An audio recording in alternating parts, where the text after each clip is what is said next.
going on, guys? I picked up this John Deere 1025R here behind me about a month ago, and I put some hours on it, and there's one thing I want to change. Let me take you in and show you what we're doing.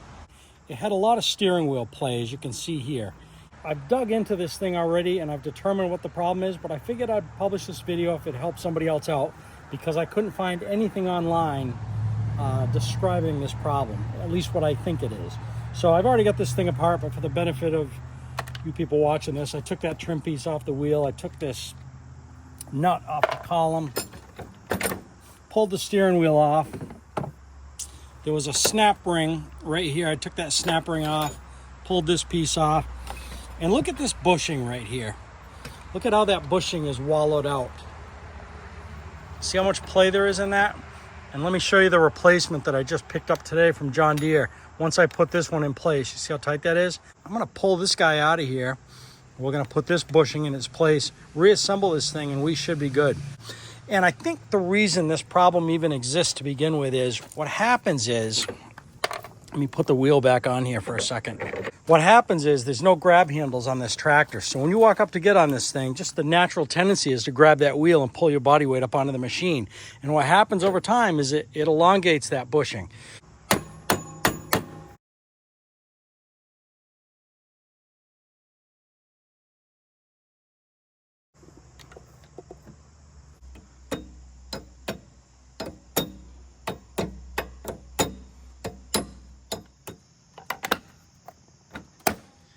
Okay, the tractor's back together, and this is the play that we have in the wheel now. It's almost non-existent.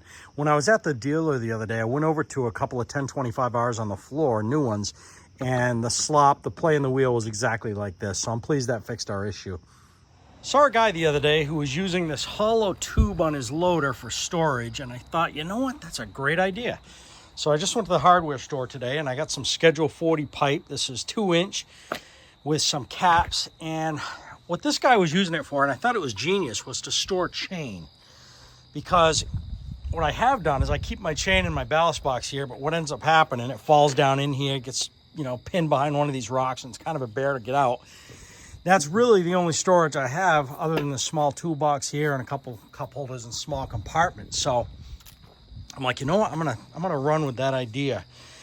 So I bought this Schedule 40. I think this is cut to, I want to say 46 3/8. And I left it a little long, and I'll show you why. So basically what I do is I take one of these caps, and his concept wasn't exactly like this. I think his was threaded, but same difference. And he was running a different tractor. I think he had a big Kubota, so that tube was a lot larger. He could put a much bigger chain in here. This 1025R is small. This tube's not very big. I think the inside diameter here is probably about 2.5 inches. So the OD on this 2-inch pipe is just about perfect for this. So I put the cap on one end, as you see here. I take this chain,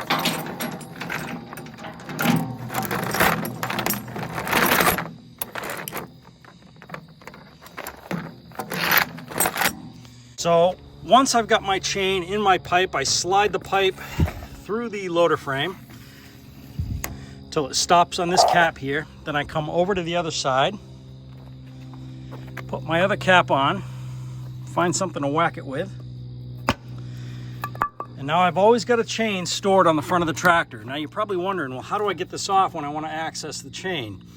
I'm probably going to glue one of these caps. The other one I'll leave unglued, but I simply just yank this thing. The cap falls off on the other side, and I've got access to a chain. So I don't know who originally came up with this. It wasn't the gentleman that I saw it from, but genius idea. So at least on my 1025R, I can't speak for your application, this doesn't get in the way of the loader at all. Even when I'm fully articulated one way or the other. I can't say it's going to be the same for your application, but at least on this one, it seems to work for me. Let me know what you guys do for storage in the comment section. Do you keep a chain in your ballast box? Do you have extra storage, toolboxes, whatever the case might be? I'm just curious. See you on the next video. You want that? Good.